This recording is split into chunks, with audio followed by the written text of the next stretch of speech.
Alright, so this is Hyper Light Drifter. I'm a big fan of this game. It's kind of like Zelda, but like kind of updated. Still got that cool top-down aesthetic.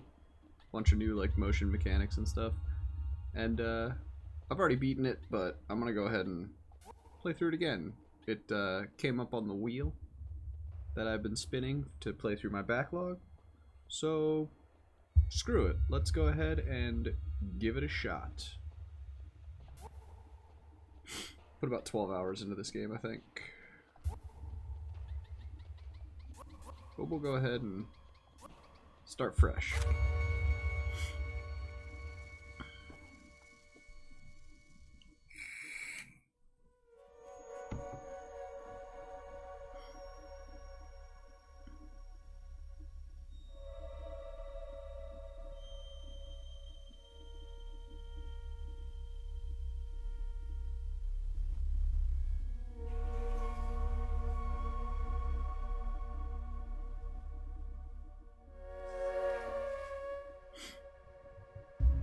I think one of my favorite things probably about this game is just the art direction is phenomenal and the whole narrative is pretty much non-existent, so you're left to interpret everything for yourself.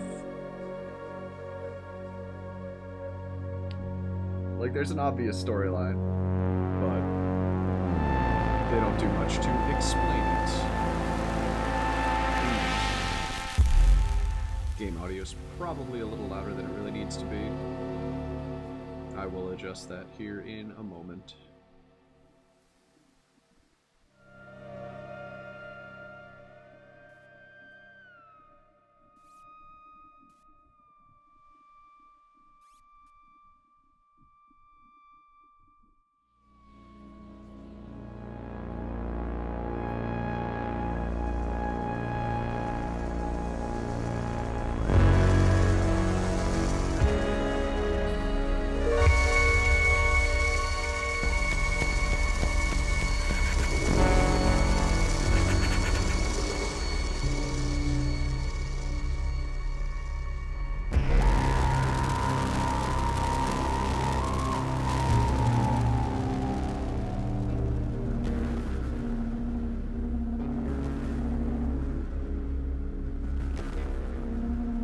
Man, oh man.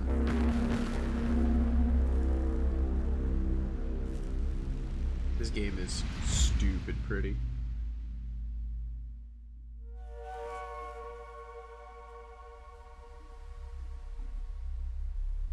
Obviously, I'm not going to be going for 100%. I really have no reason to do so. I went through all that effort in the first playthrough I did, so I'm pretty much only going to be going for little bits of stuff, although I might get sidetracked and start 100%ing. It's hard to say.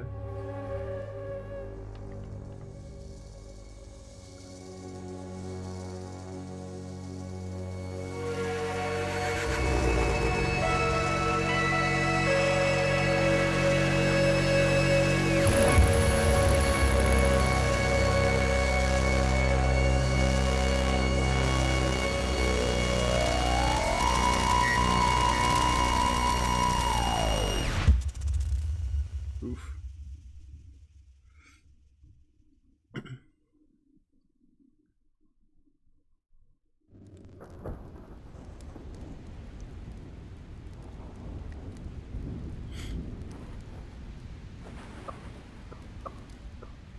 Oof. I forgot you're like dying in the very beginning.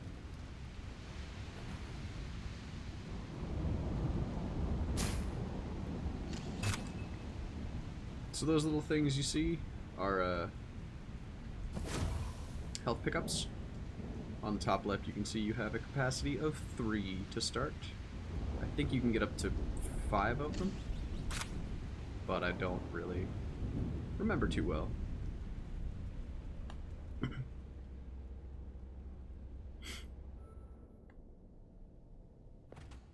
I do have the dash, okay. I forgot if it actually started you with it or not.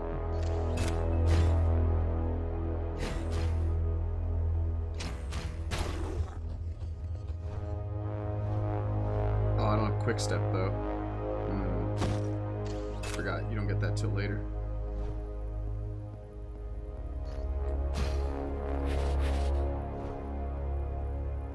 This game has a good habit of kind of hiding things just out of sight, but it still kind of makes it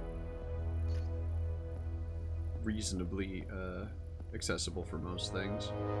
It's very Metroid-esque in the way that it hides things as well. I also want to real quick...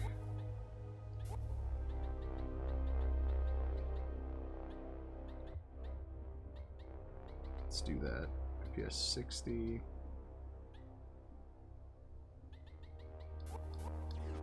Sure. I do notice that it's lagging a little bit in windowed mode, which is a bit unfortunate.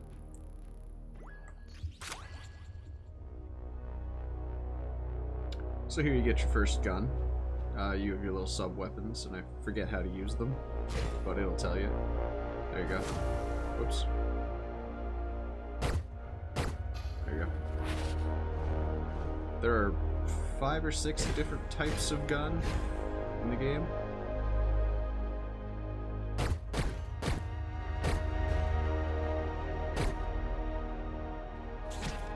What? I forgot. And since there is no actual ammo pickup in the game, they give you enemies, and you get back energy by slashing and killing enemies and random things on the ground. Like these boxes here. Wow, this game runs like garbage out full screen. I guess we'll have to go full screen.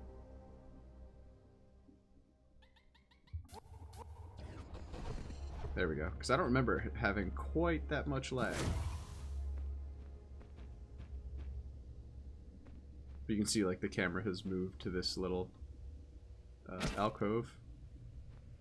And I have fallen off of a cliff. Whoops.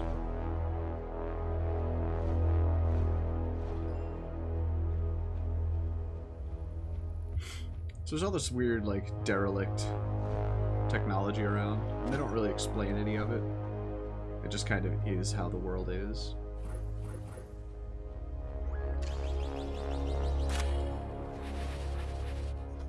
You can jump down ledges, you can climb ladders by dashing. And later you get some like really good movement options, but for now, it's pretty basic.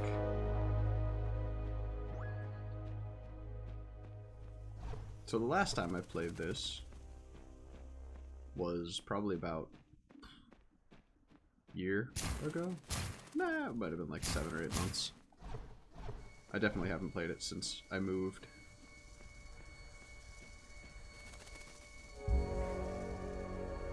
Here you get some really nice environment pixel art. And all the animations are super fluid.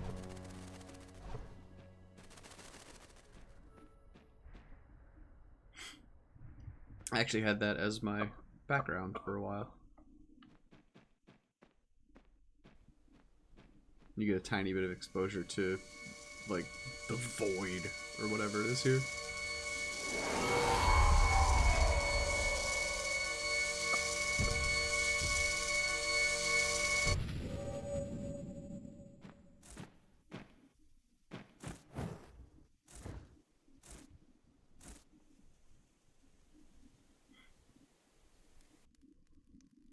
Hello, fellow traveler.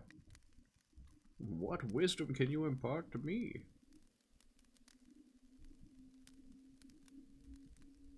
Nothing? Well, all right. I suppose I'll leave.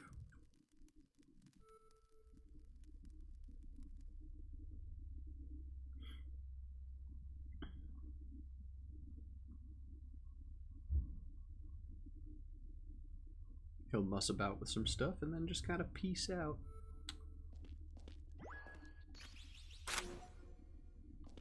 Oh, he left us a map. What a nice man. So this is your home base, basically. In here you can change your little helper dude that floats around with you. You can also get different swords and outfits throughout the game that change how you function as a dude. Not really sure where I want to go first. You only have 4 options. 3 technically, because south is blocked off. I think last time I started with west, and it was pretty brutal. So I think this time I'm going to go north.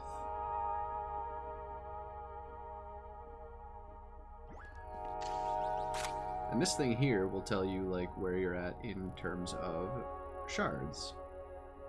Basically, this explains to you that to collect these little shard pieces, you gotta open those vaults, I guess, on the left side, if you want to call them anything. And you need 4 from each area to unlock the final area. Ba-da-bow. So here we go. This is a teleporter. Now I can teleport to town whenever I want. Which is super useful, because I'll be using that kind of a lot. This is the big old door that we just saw earlier. You can't use your weapon in town, but you can talk to dudes.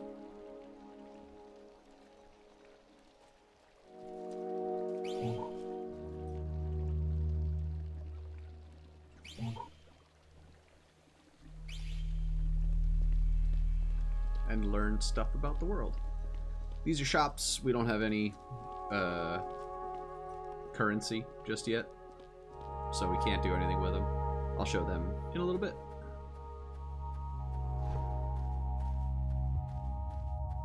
So like I said, this game has a really good way of kind of hiding stuff just out of sight. Oh. Also enemies. So we're gonna head up north. North is a pretty cool area.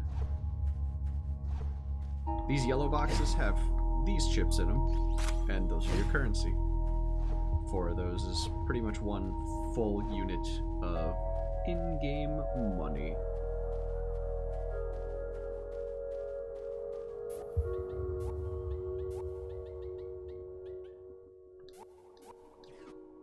I always forget this game has very swelly music. So it starts off very quiet, and then it kind of gets steadily louder. Which isn't bad. It's just sometimes it gets very loud. And the game totally disregards your,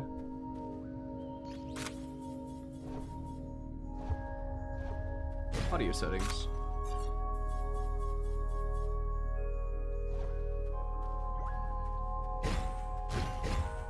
Which is honestly probably my only real gripe.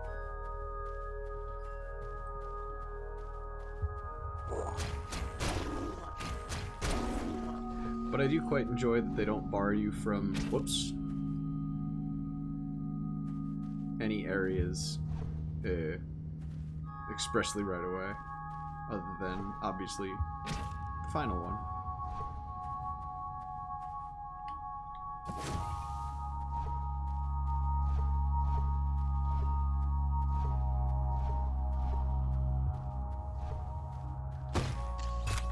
Pick up another health pack because I just wasted one. And up we go to Birdland.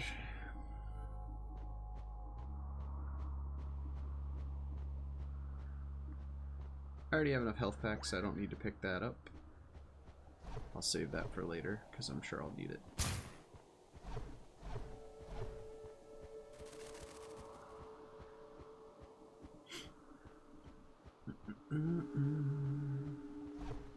So anytime you see one of these little marks on the ground, that indicates there's probably a hidden path.